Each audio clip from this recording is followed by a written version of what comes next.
parte 2, né? Então, ao se falar em geometria, você já pensa que estamos imersos às figuras geométricas e, consequentemente, segmentos, retas, semi-retas, que formam ângulos, vértices e assim sucessivamente. Então, é nesse contexto que a gente vai debater hoje como a gente trabalha a geometria nas diferentes formas do nosso objetivo, certo? Para isso, a gente vai aplicar alguns exemplos para o nosso entendimento da nossa aula, certo? Então, vamos para o nosso exemplo agora. Aplicando as relações métrica no triângulo retângulo abaixo, determine o valor da incógnita. Então, o triângulo é retângulo porque ele tem esse ângulo reto, né? Então, o triângulo retângulo. Eu tenho uma altura, é um ponto que nasce na base e vai até o cume do triângulo, que eu chamo de altura, que mede 6, certo? Eu tenho uma projeção do ponto reto, né, do ângulo reto, até o outro vértice, ele diz que é 4. E a outra projeção do ponto reto até o outro vértice, que eu chamo de n, certo? Ele quer saber o valor da incógnita. A incógnita, no nosso caso, será n. Então, observando as relações métricas no triângulo retângulo, a gente vai observar o seguinte: quais são as questões, ou seja, as aplicações que a gente tem. Quais são os lados, altura, base, assim, projeções, que você consegue já possuir para você observar qual é a relação que você vai usar. Então, você vai observar o seguinte, que você tem a altura, você tem uma projeção e a outra projeção. Só que essa projeção você não sabe exatamente quanto ela é, que é justamente o valor que ele está procurando, que é a incógnita.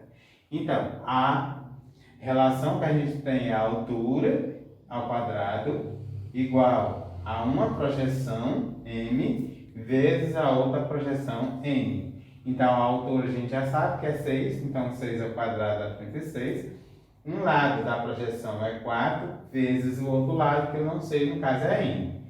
Então, fica 4 vezes n, 4n. Depois você vai dividir os valores da incógnita n pelo valor aqui da altura, que você já sabe que é 36. 36 dividido para 4 dá 9. Então, n é 9. Né? O valor que ele estava procurando da projeção, 9. O nosso segundo exemplo. Dois ângulos são complementares. Se um deles medir 36, qual é o valor do outro ângulo? Então, você já observa o seguinte. Há uma relação, né, da circunferência que um ângulo é complementar ou ele é suplementar. No caso, quando está referindo ao complemento, você está já observando que ele mede no máximo 90 graus. Se ele for suplementar, então no máximo ele vai medir 180 graus. No nosso caso, que ele é complementar. Então, o ângulo complementar mede no máximo 90 graus. Ele já informa que o ângulo mede 36 graus. Se ele vai medir no máximo 90, e eu já conheço 36 graus, quanto é que está faltando, né? O complemento dele. Então, você vai pegar 90 menos 36, que dá exatamente 54 graus, é o valor que está faltando aí. Então, vamos para o nosso próximo exemplo. O professor Paulo Silva está com uma dúvida, pois ao determinar os números de diagonais de um decágono, adquiriu vários resultados. Qual o número de diagonais do decágono? A primeira coisa que você deve entender é que o decágono é uma figura geométrica onde você vai ter 10 de lado.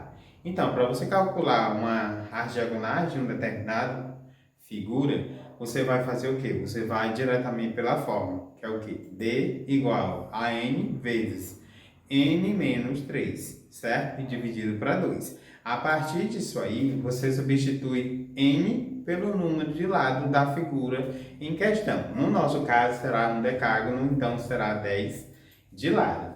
Então, você vai ter, no lugar do n, vai ser 10. E no lugar do n aqui também, dentro de parênteses, você vai ter 10. Então, repete 10. 10 menos 3 dividido para 2. 10 menos 3 dá 7, dividido para 2. 10 vezes 7 dá 70. 70 dividido para 2 é igual a 35 diagonais. Então, em cada decágono vai ter justamente 35 diagonais quando você traça, quando você for traçar, né, as diagonais dessa figura, que tem 10 lados. Dois ângulos são complementares se um deles medir 45 graus, qual é o valor do outro ângulo? Ele já está falando que um ângulo é 45 graus e ele está falando que o complemento dele. Então, o complemento é 90. Se um já mede 45, então 90 menos 45 dá exatamente 45 graus, o outro ângulo que está faltando. Essa foi a nossa aula. Espero que você tenha entendido sobre a geometria que a gente trabalhou no nosso desenho de hoje. E até a nossa